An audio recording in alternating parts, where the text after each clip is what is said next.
Coming up on Talking Points, Donald Trump's triumphant return to Washington, but his controversial cabinet picks pour cold water on the celebration for Senate Republicans.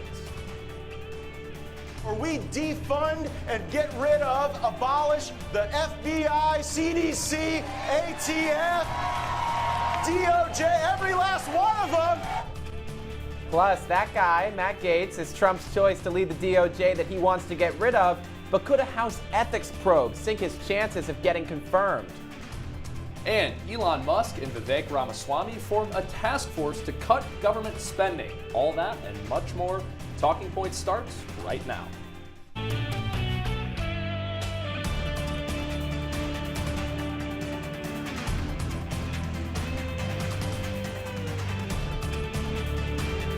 After a warm welcome back from President Biden, you see what I did there with the fire behind them? That was nice. President-elect Donald Trump has hit the ground running on his cabinet picks. Welcome into Talking Points. I'm Luke Radel. And I'm Jake Morrell. Last week, Trump made several high-profile selections for his next administration. Just minutes after we wrapped up our show last week, we learned that Florida Senator and former Trump foe, Marco Rubio, is Trump's selection for Secretary of State. And the next day, Trump plucked Fox and Friends weekend co-host Pete Hegseth off that curvy couch to lead the Department of Defense in a move that very few people saw coming, Jake, much like the drummer didn't see that X coming. Maybe. No, he did not. That's low. And the surprises continued on Wednesday when Trump tapped the now former firebrand congressman from Florida, Matt Gaetz, to be his attorney general. Gaetz left Congress days before an ethics probe was set to be released on allegations of illicit drug use and sexual assault. Gaetz denies wrongdoing, but it's unclear if he'll get confirmed.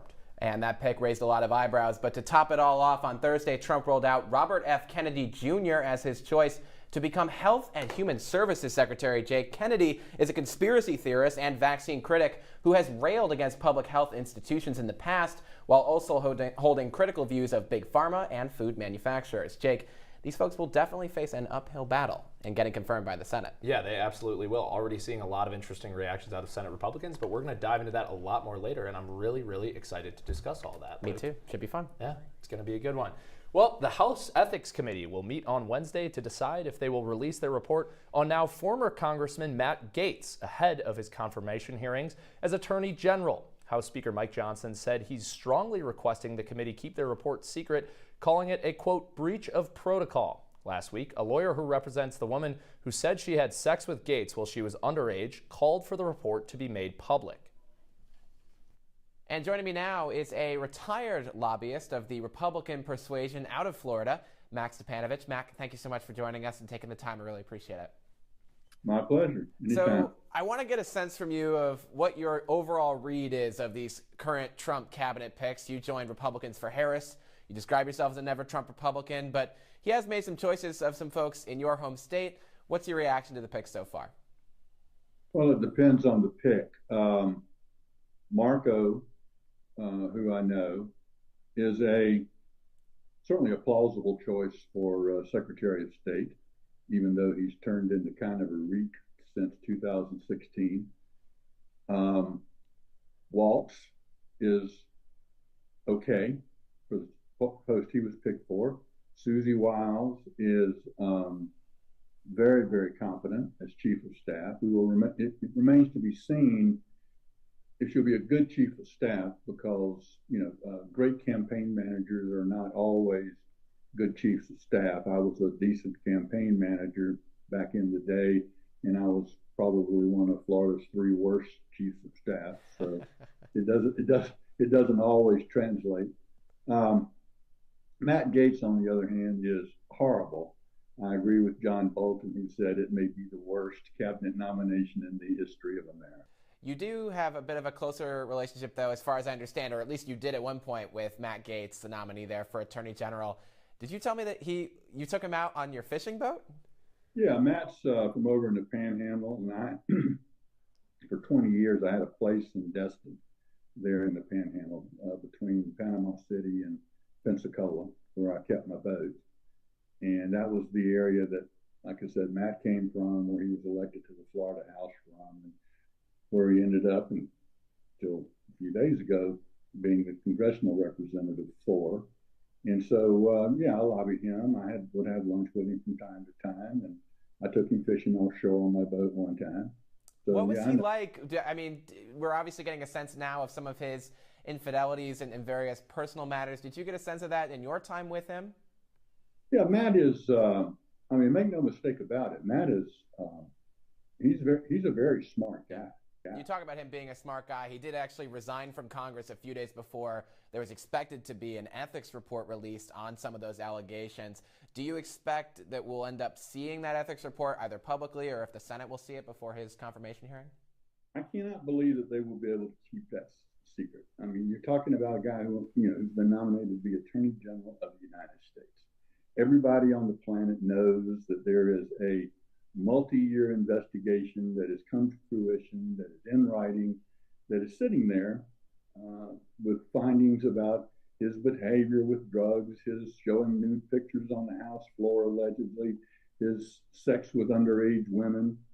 Hell, all he denies is that they were underage, that they were 18, not 17. So I would expect that to come out, and if it does, I would not expect the Senate to confirm him. And if the House tries to keep it secret to protect him, I would not expect the Senate to confirm him. Yeah. Lastly, on the Gates point, if he is ultimately confirmed or if he's put in via a recess appointment, what are you most concerned about from an Attorney General Gates? That he has no experience, that he has no principles, that he will do exactly what Donald Trump tells him to do, and he will. If there are people who think that the Justice Department has been politicized recently, they have no idea what it would look like if Matt Gaetz was Attorney General. Max Stipanovich, thank you so much for your time. I really appreciate it. All right, buddy. Take care. Luke, great stuff from a seasoned professional. Well, coming up on Talking Points, President-elect Donald Trump's national security picks are sparking panic at the White House. Who he's picked to lead America's security. Stay with us.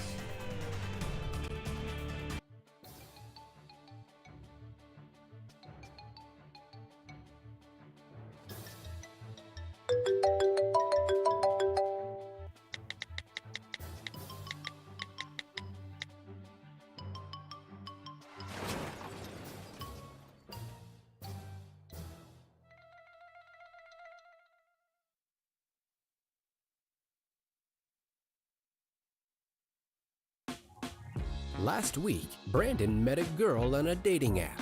One day after work, he finally found the courage to ask her out. No answer. He started to panic. Was he being too pushy? Maybe it was too Hey, sorry I didn't respond. I was driving. I would love to go on a date. How does tonight sound? Brandon tried to play it cool, but inside he knew. A girl so smart, so responsible. She must be a keeper.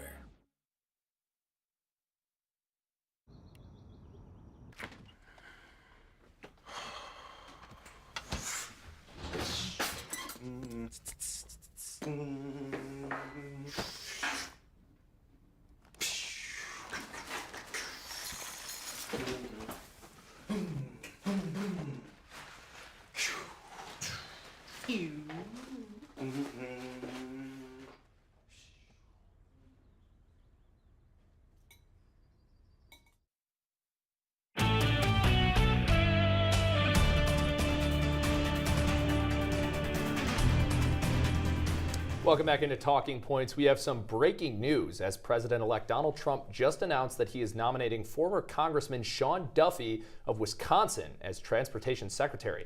Duffy is also a Fox News contributor and Fox Business host. Prior to joining the network, Duffy served nearly 9 years as a U.S. congressman representing the peoples of Wisconsin's 7th congressional district. In a statement released by the president-elect, he wrote, quote, Sean will use his experience and the relationships he built over many years in Congress to maintain and rebuild our nation's infrastructure and fulfill our mission of ushering in the golden age of travel focused on safety, efficiency, and innovation, end quote. And the biggest picks from the president-elect last week centered around national security, Jake. Trump has made several unconventional selections for Director of National Intelligence, Defense Secretary, and Homeland Security Secretary. And joining us now to discuss all of those is our panel, Market Share's co-anchor, Mike Lamort. Welcome to the show, Mike. And Talking Points analyst Ben Bassick is also here with us. Ben, thank you so much for coming on. Mike, so I want to start with you and talk about Tulsi Gabbard. Like we said, a lot of surprising picks across the board. Can you give us her bio?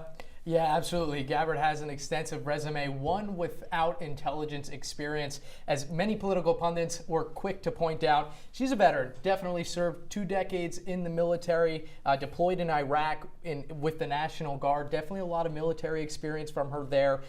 She was the first Hindu and American Samoan elected to Congress, and she also served in the House Homeland Committee for 2 years. She, again, no real intelligence experience, though. And the big controversy with her is that she went and met with the Syrian dictator leader Bashar al-Assad. How has she responded when criticized for that? Well, she's doubled down. She's in multiple interviews, she's come out and said that she's going to be for the people. She thanked Trump for the appointment as well. A lot of politicians were quick to solidify her as an associate of Russia and things like that.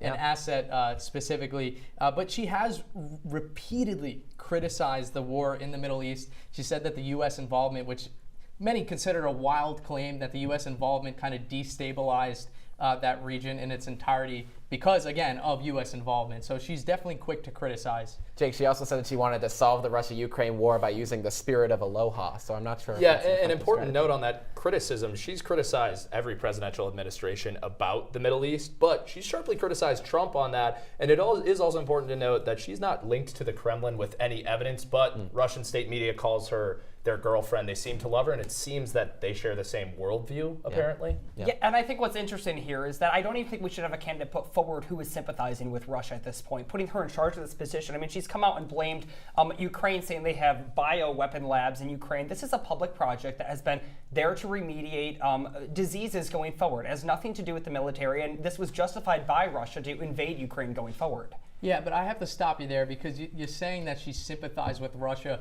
I think people are mistaking empathy with sympathy there. She's understanding why Russia had invaded Ukraine under the guise and the rumors of those biolabs. But again, she's doubled down on the aspect that she is for the American people. She's going to do her job to make sure that U.S. citizens are protected at the forefront. So again, there's a difference between empathy and sympathy, and I think that media organizations in its entirety have jumped on that aspect. Mike, I think we do need to clarify real quick, though. This was a publicly funded project that the U.S. helped with to remediate and maybe diseases. We shouldn't be putting somebody who sympathizes with Russia, who has repeatedly killed citizens and civilians in Ukraine. Assad in Syria. You could see as well. That she's sympathizing with the cause, but these are war criminals. Let me show some folks. Let's move to another controversial cabinet pick. Let's take a look at what Defense Secretary nominee Pete Hegseth had to say about women serving in combat. You don't like women in combat? No. Why not? I love women service members who contribute amazingly because everything about men and women serving together makes the situation more complicated, and complication in combat means casualties are worse. We also learned that Hegseth was accused of sexual assault in 2017. His lawyer says that he paid her off as part of a settlement agreement. The lawyer also said that Hegseth was a victim of, quote, blackmail and, quote, false claims made by the woman, who has not yet been identified. She also filed a police report at the time, but no charges were filed against Hegseth. That controversy aside, do you believe that Hegseth is qualified to lead such a sprawling department like the Department of Defense? I don't. This is a $780 billion department, vastly, funded by the government. If we put these tabloid headlines aside, these are allegations put forward, but these candidates on their own, if I'm the Democrats, the tabloid route is not the route I'm taking. The route I'm taking is these are unqualified individuals. There's no reason a Fox and Friends host should be running the Pentagon. This is a 1.3 million active duty troop facility and over 750,000 civilians.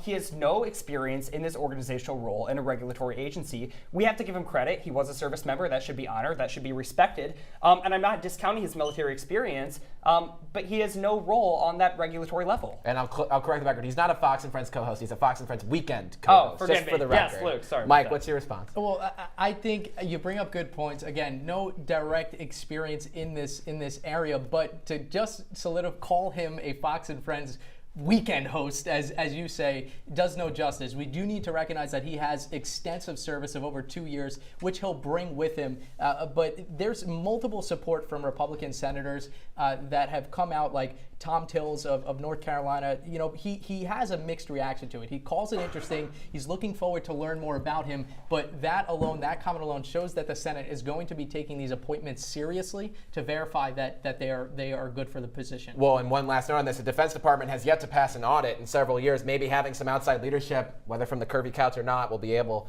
to clean things up over there. Yeah, leadership from someone on an audit who's never managed a budget before. All right. So not so sure about that. And of course, also important to note, was a service member, pretty clearly a misogynist, talking about women in combat there. Anyway, let's move on. Trump is set to nominate South Dakota Governor Kristi Noem as head of the Department of Homeland Security. Trump has some big plans for that department, confirming on Truth Social at 4:30 this morning that he will declare a national emergency and use the military to launch mass deportations of undocumented immigrants. I'm not sure if the governor of South Dakota will be able to handle that. I don't know. She has no borders on either side of her state. It's South Dakota, not North Dakota. The most that she's had to manage is her dog Cricket, who she ended up putting down infamously, and talked about it in her memoir. Ben, why Kristi Noem for DHS? Yeah, I think we need to not worry about the dog issue so much. I think there's bigger concerns here. I think in Cricket, general, poor Cricket. I think the problem with these candidates, again, it's not these tabloid issues. It's not the dog. It's the fact she's unqualified. What about the goat? Every single tribe in her state has come out against her and banned her from entering those tribal lands. This is an individual who has said that tribal kids have no hope because of cartel issues, because of immigration. She's going to be a spokesperson for Trump. She's going to be loyal to Trump. She's going to be on the networks for Trump when it comes to the border. Is she going to be an effective leader? I'm not so sure. But I'm going to have to jump in here. I don't think it's appropriate to ask the question right now whether or not they are qualified for the position. Trump is Why making not? Because it's obvious these people Obviously, they're not qualified. Exactly. They are not Why would as you qualified hire as they someone? should be. The reason Trump is making these controversial picks is because the American voter has been so tired of the way that 70 million American voters have been tired of the way that the government has been ran in these last few years, that he's picking candidates that he can count on to make changes. That's true. Whether or not that they are qualified, that has no bearing in this. I don't think most voters were expecting to have people in there. I think that Trump is tired They're not of qualified. picking people who might say no to him.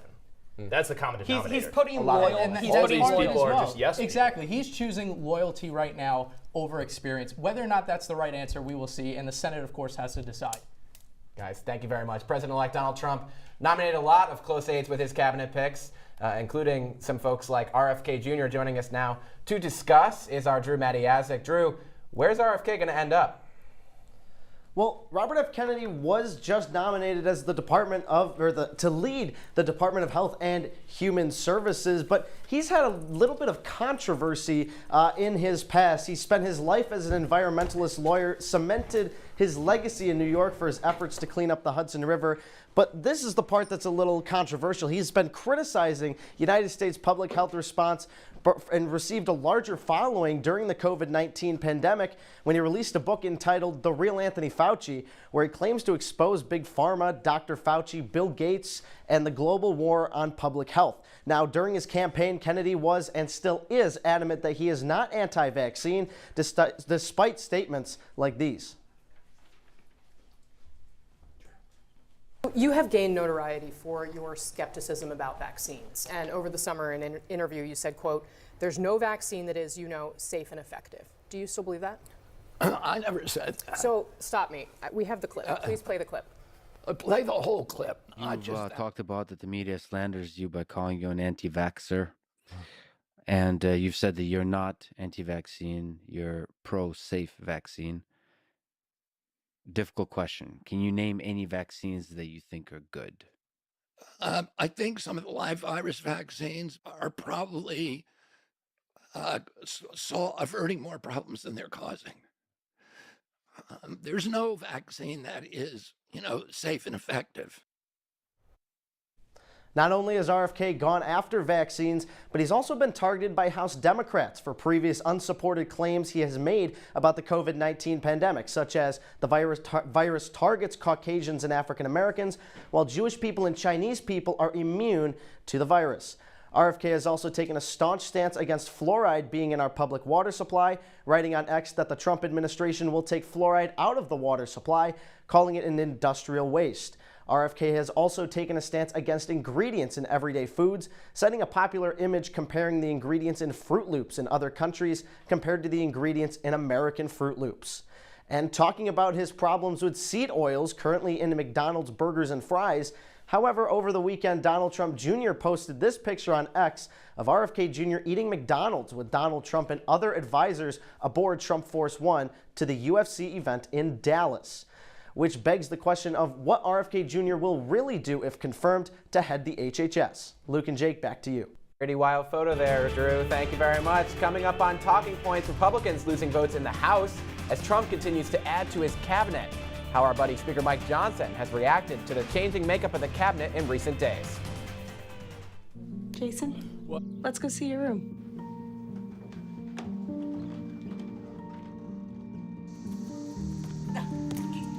That's not right. How was it? Is it good?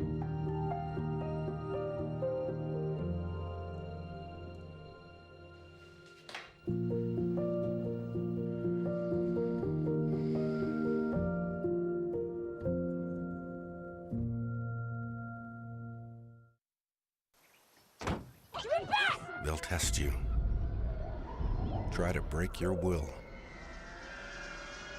But however loud the loudness gets, however many cheese puffs may fly, you're the driver, the one in control. Stand firm. Just wait. And move only when you hear the click that says they're buckled in for the drive.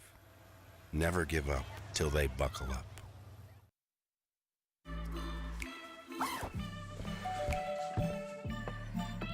Yo, camping buddy.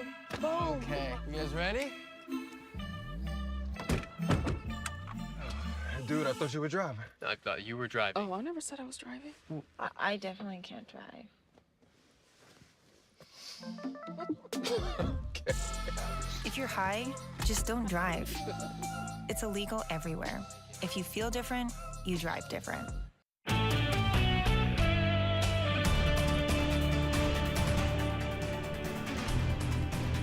There's set to be a new Republican on top of the Senate for this upcoming session for the first time in 17 years. Senate Minority Leader Mitch McConnell is stepping away, and this week, little-known Senator John Thune of South Dakota was elected as the new Majority Leader.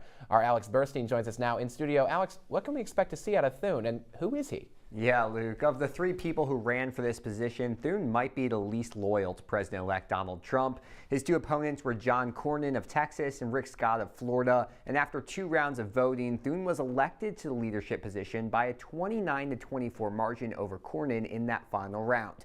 Just 2 weeks ago on CNBC, Thune called out Trump, saying not to interfere in this Senate leader race. Honestly, I think my preference would be, and I think it's probably in his best interest, to stay out of that. These Senate secret ballot elections are probably best left to senators, and he's got to work with all of us when it's all said and done. Now, Thune will be charged with passing legislation for the Republican Party, and this comes at a fascinating time. The GOP holds the Senate, House, and White House, but party fractions very much exist, as was evident in this vote. While Thune is far from a centrist, he's signaled to be less than 100% on board with these MAGA policies, but in a recent press conference, he made his goals clear.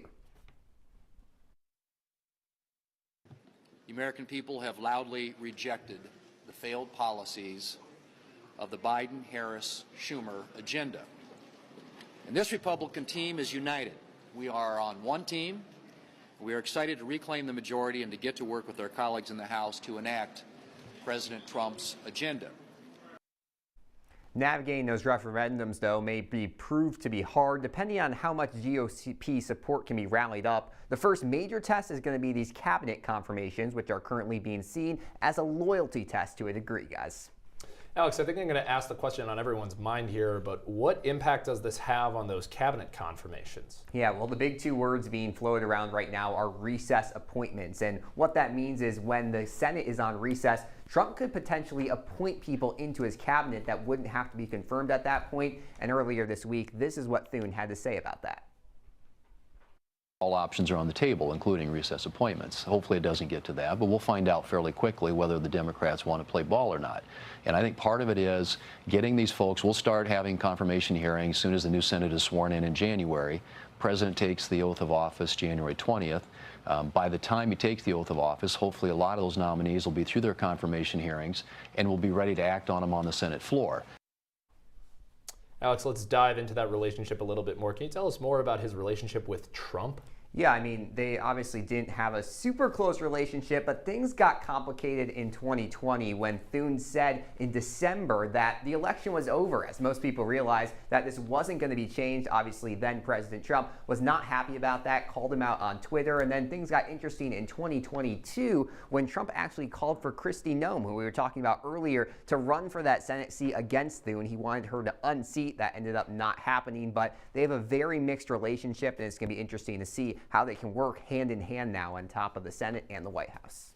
Alex, thank you so much. John Thune endorsed Tim Scott in the 2024 primary, another rift between the two of them. Interesting nugget there, Luke. Well, let's stick with Congress. As President-elect Donald Trump continues his cabinet picks, Speaker Mike Johnson continues to lose Republican votes. Yeah, he's plucked out Stefanik, Waltz, and even Matt Gaetz, so I'm sure he won't be missed. GOP leaders in Congress are warning that Trump should not pick off any more House members. Talking Points analyst Tegan Brostrom is in studio with how this narrow House majority for Republicans could be impacted by Trump's cabinet selections. Hey, Tegan. Hey, Luke, that's right. Trump recently picked New York Representative Elise Stefanik as his UN ambassador and Florida Representative Mike Waltz to serve as his national security advisor. These are two picks from the House where Republicans continue to hold majority. However, the margin of their majority will be determined by the various outstanding House races, and it could be impacted by Trump's recent cabinet picks. Speaker Mike Johnson is up for re-election in early January, and with two empty Republican seats, it makes it harder for the Republican Party. Johnson and senior GOP leaders are urging Trump not to keep poaching from the House. In a CNN interview, Johnson said, quote, "President Trump fully understands the math here, and it's just a numbers game. Every single vote will count," end quote. With the House being so close, it also makes for a logistical challenge. Here's Utah Congressman Blake Moore. It'll be like a logistics chess match on when we have to do a certain vote if we're really at like a one-seat majority and someone's sick. Like there'll be logistics involved with that, but it don't be anything more than a logistical piece. Confident that those seats would still go to Republicans, so it'll just be a timing effect.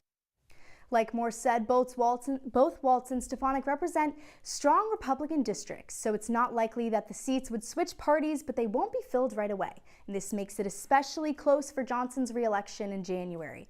The Republican Party is really keeping this slim majority in mind, though, as they look at other options to pick cabinet members from. Some include staggering special elections or poaching Congress members that are already planning on leaving Washington in 2025.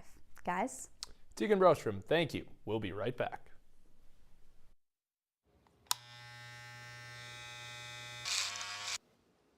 You've messed up your son's haircut. Mom? Do you A, try to fix it? Like it never happened. B, work with what you got?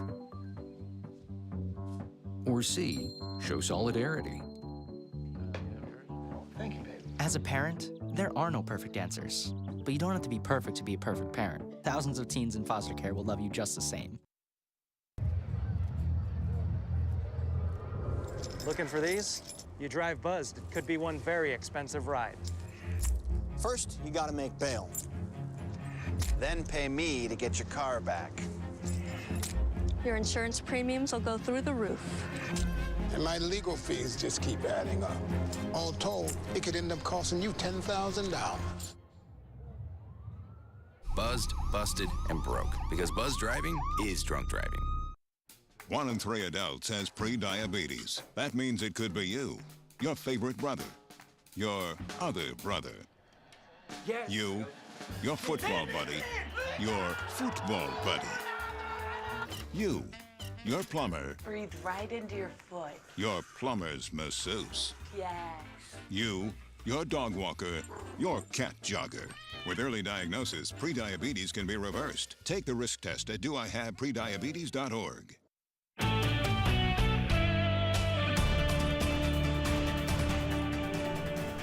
Welcome back into Talking Points. Luke and I have a new thing for you. It's our word of the week, and our word of the week this week is kakistocracy. Luke, what's the definition? Alrighty, here we go. Kakistocracy, a noun, government by the least suitable or competent citizens of a state. I wonder why that's applicable this week, Jake. Interesting. Really interesting. Luke. Very fitting for this week. But that's all the time we have for you on this episode of Talking Points. Be sure to follow us on Twitter and Instagram at Citrus TV News and like us on Facebook. I'm Jake Morell. And I'm Luke Radel. Tune in next week for our season finale, 1-hour show with me and Jake. Have a great night, Syracuse.